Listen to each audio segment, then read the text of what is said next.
Hello, and welcome back to All Things Data. Today we have a special episode that's going to talk really about the world of nonprofit and NGOs, where a lot of my past was envisioned, created, and I guess a little bit of notoriety about me started existing because of a nonprofit that a co-founder and I put together called Data for Good.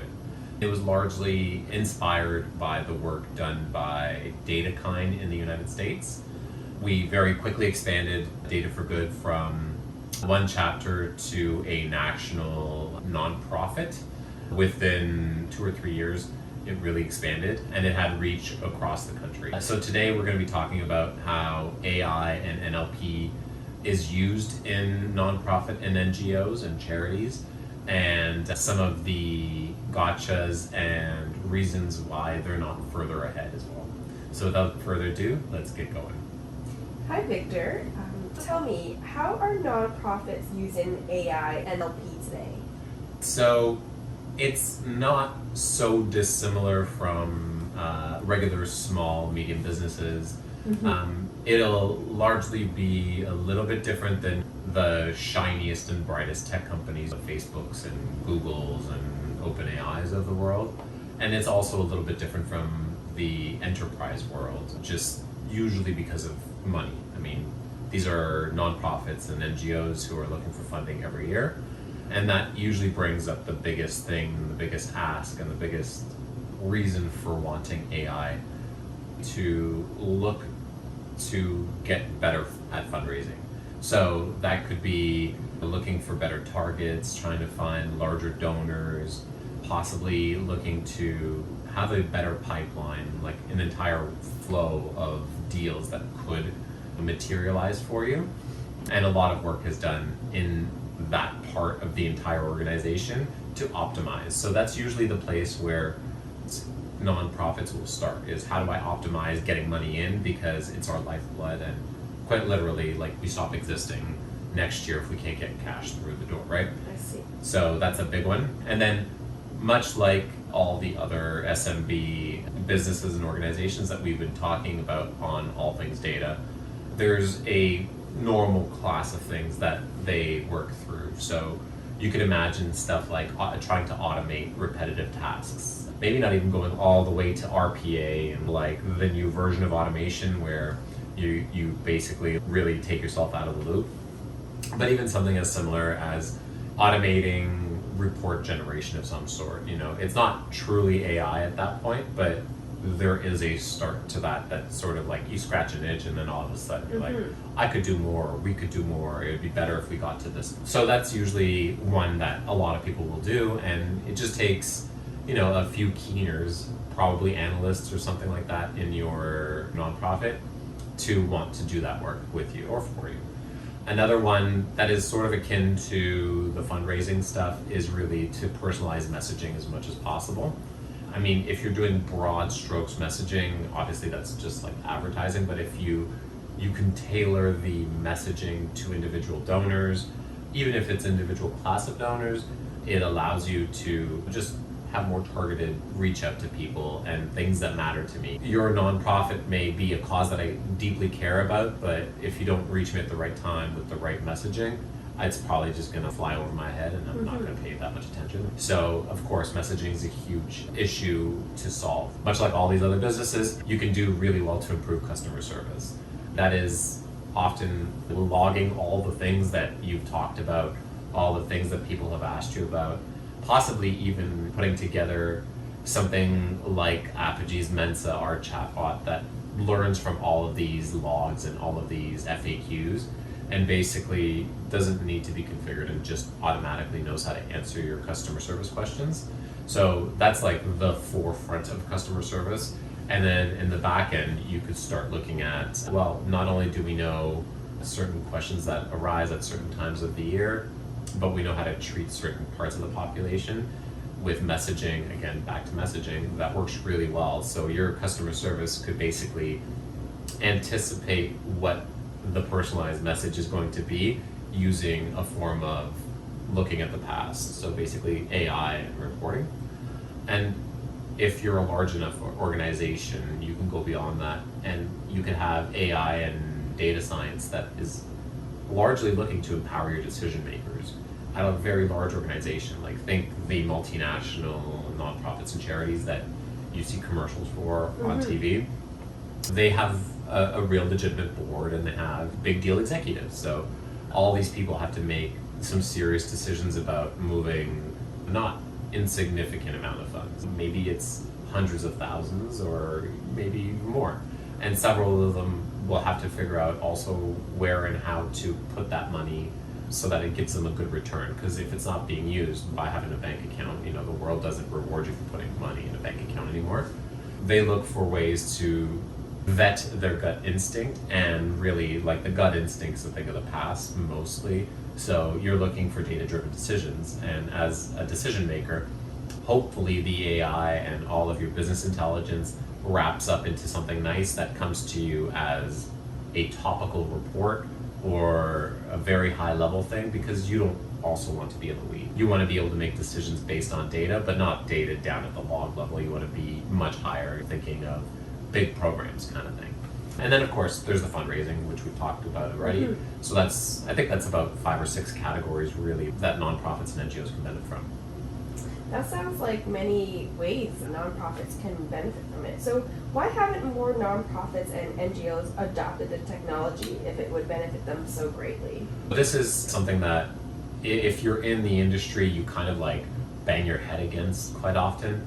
And it very often not optimal in a sense for a lot of altruistic, well-minded people who would love to help. I mean, Data for Good is full of these people that would love to help. And even still, we do volunteerism work, and very often it's difficult to get the nonprofit, the NGO, or the charity to even understand that we're going to do free work for them. And that stems from a lot of things. If you really look at it, some of it is protectionism. They want to make sure that you're not going to mess around with the data, you're not going to lose it, get hacked. Everybody's sort of worried about hacks, right? So there's some of that, and rightfully, that obviously makes sense. You can put guardrails in place to protect that data. I mean, we've done work, not on Data for Good side, but with my businesses. We've in the past done work with top secret data. So believe me, if the government is willing to bequeath top secret data to me, the data that you have about some donor is almost like not that big of a deal to us. We know how to protect data kind of thing. So in terms of protection, it's a rightful concern.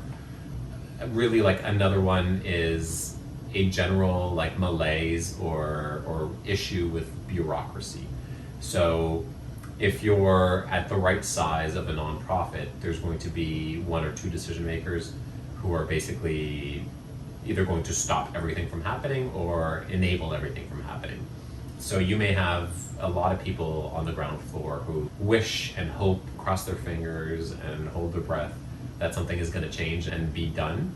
But of course, like if there is that one decision maker who doesn't believe in this and who can't be convinced, then you're kind of stuck. So that does happen quite a bit. And it happens because you don't necessarily get the absolute most involved in AI people leading these nonprofits. It's usually people who are altruistic and want to do good things. As a result of those people being more altruistic and less technical, there you go, in terms of like business technicality, it very often will lead to like a poor choice in tools. If you're changing a tire, you have the option of like 3-4 tools, and maybe you picked up like the smallest wrench possible, and now you have no leverage. It's kind of the same thing. If you don't choose the right tools, or if you are drawn into by the big boy tools when you're not a big boy place, you've kind of like shot yourself in the foot. Maybe you just spent all your budget on something that you can't even manage yourself. That happens all the time. As I mentioned with a little bit about our volunteerism and people who are altruistic want to do good stuff. So with Data for Good, we kind of win because we tell people, we know you do awesome work at work, but sometimes that's not super fulfilling. Maybe it's all kinds of like decision support tools for advertising or some weird industry that you're like, I'm not totally in line with them and I'd like to do something better. So Data for Good gets the ability to get great talent just simply because we provide sort of like the conduit between the nonprofits and the data people. But at a nonprofit, because of the lack of funding, which is another problem, the low pay, which is a big problem in nonprofits, the entire value proposition to somebody who's very good at this is not there. So it's not super sexy to go work at a nonprofit. I guess like the only one, and it's not really a nonprofit that people like to go to, is the UN, you know, or maybe like Greenpeace, because they have a bit of money and a bit of cachet, so you kind of get a little bit of like clout. But unless you're going to be in the nonprofit NGO world for your whole career, it's not often a stepping stone to the next thing. Like you're not going to then go work for a Fortune 500 generally after working at a nonprofit. Actually, because of that, when you do get some good talent, it sort of causes a revolving door. And it also causes a revolving door amongst several of the managers and executives there, because they sort of move between, if they're not the owners or like the real main stakeholders, they will move between nonprofits quite often. And it's like regular industry, you're chasing money or you're chasing dreams. All of this basically leads to a lack of innovative spirit or innovation period. They'll rely on vendors for some of this innovation, but they don't often have it built into their psyche to innovate. It's a lot of the status quo, like we need money. Like 99% of the conversations are, how do we get more funding? How do we get more money? How do we keep the funding that we had? Yeah, absolutely. So it's not often, how do we improve this process or optimize that little thing? Where do we find the levers to pull? It's quite literally, who's going to give us money so that we can still have the lights on? Right. So all of this sounded like a ball of wax that they're doing poorly, but like the reason is that they're not selling you things to the market. So because they're not strictly selling and don't have a sales force that's out there, their sales force is basically only going to try to get funders and donors to get the money. So their revenue comes from chasing that. Could you tell me more about Data for Good and how you guys support this movement towards a data-driven world? Sure. I mean, I've started to allude to it, but let's dive in. Other nonprofits. And it's very much a Canadian organization, really only works with Canadian nonprofits and NGOs. Its ethos is really about the aid of nonprofits and NGOs, because if you are somehow governmental, so like NGO being non-governmental, obviously, if the government is supporting you, like if you're a ministry or even like an arm of ministry, there's money there. So like we don't need to help you because you don't have to go beg for funders, and like you probably have to plead your case just like any business unit or any division would have to, but it's not like you have to go to the market and try to get money from individual funders or big donors kind of thing. So Data for Good was born to help these nonprofits be exposed to the world of data. As we were saying, you know, there's often a lack of innovation and lack of data use in these nonprofits. So we thought, how do we expose them to the treatment of data science to your data sets? And very often what we found when working, especially at the start of Data for Good, was, as you might imagine, everything was about fundraising.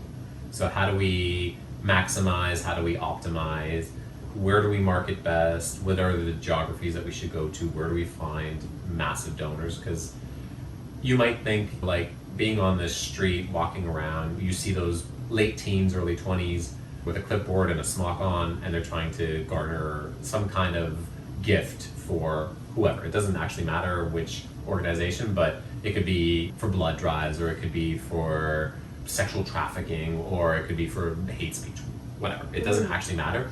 But there are many that are out there volunteering doing that to help an organization. You might see that as a typical person and believe this is how they actually get all of their donations, when in reality that's probably like 20% of the donations that they end up getting. There's institutional or corporate donations that some organizations will do, like if you align with the corporate goals of somebody, they may give you a large gift. But really, the big chunky part of fund drives is quite literally huge donors. Imagine you're near end of life and there's a cause that really speaks to you. You may leave a portion of your wealth to some cause. Usually it's hospitals, right? You see this very often. If you go to Hospital Royal in Toronto, you'll see family names in like every cancer ward and a lot of the like emergency areas. If like some very wealthy family donated some money and now you get your name up on the thing. It's not always about getting your name up there, but it is. It's a cause that means something to you and your family. Maybe like if it's a cancer ward, maybe somebody in your family had cancer and they were helped by that hospital, so now you want to give back. And of course, those are huge. It's like in sales, chasing a whale. So those are huge boons for a nonprofit, and they can often be like the float for several years. So think of like a large foundation. They want to get those kind of donations as much as possible. So you may have the most senior people there chasing those down, and then almost the rest of the entirety of the nonprofit is chasing smaller gifts and smaller donations and corporate money as well. That leads to most of the work that Data for Good did at the start was fundraising. Well, not fundraising per se, but helping optimize fundraising. Very cool. So it's kind of cool, but it's like rinse and repeat, rinse and repeat, rinse and repeat. So it caused for a little bit of fatigue amongst the volunteers, and there were several of them were wondering, well, okay, it's cool that we're helping with this, but like what else? Another chapter, not the Toronto chapter, was born, the idea of like projects and mini projects that were either longer running or short, but just with volunteers. And those projects have worked really well. So you sort of interface with a nonprofit or charity, you get their data set, and you sort of step in almost like a McKinsey or like a Bain would. It's almost like management consultant, except that you're doing it super part-time. So that's the understanding. It's like, yeah, we're gonna get you guys really great results, but you're paying zero. So it's going to take us 6 months to do what McKinsey might do in a week. I mean, it's a pretty fair exchange at that point. Like our volunteers who go along in that ride for the 6 months, they gain amazing experience. They're very often shown to the nonprofit, and if the nonprofit has the budget and can be convinced to, some of these people actually make their way into the nonprofit as either contractors or staff. But like the reality is that the nonprofit's getting massive value for free. Like a McKinsey 1 week engagement will be very easily several $100,000. We take a lot longer because we're doing it slowly and part-time, and very often we're teaching along the way to our volunteers, but we get very similar results to one of those massive engagements. I mean, people love that. And very recently what we've seen is some of our chapters, because there is such a huge demand for what we do, it's like Data for Good is a marketplace where nonprofits and NGOs come to us with projects, problems, data, and volunteers come to us and say, we'd love to have access to all these things. So we're kind of like a middleman or a broker in a sense. Sometimes in certain chapters that are pretty active, you get a bit of a bottleneck on one side or the other, and the ones that have a bottleneck with too much work or too much have thought, well, why don't we get the volunteers, like we find a few very keen volunteers who could manage a project, and we make a mini project where it's volunteer leading volunteers, and then they present to our team, so our chapter team, and then all of that gets packaged up and presented to the nonprofit.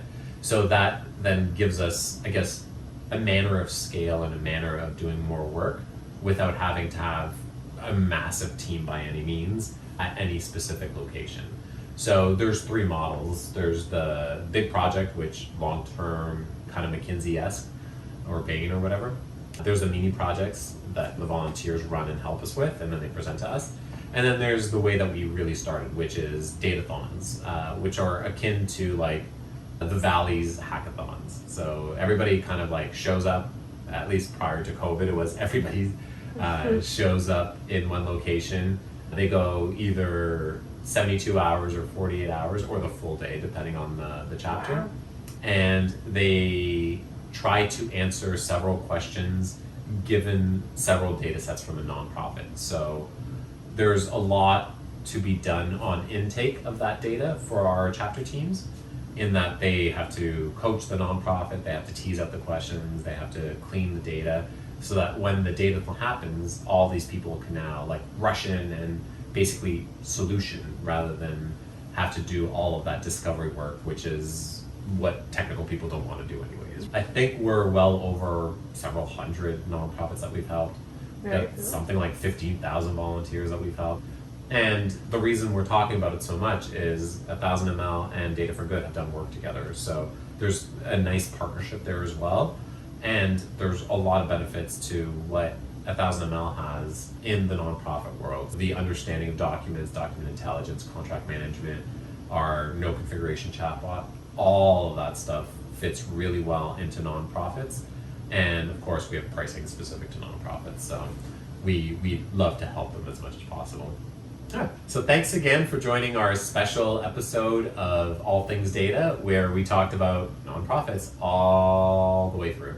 Join us again next week when we talk about more things data, and have a great week. Bye-bye.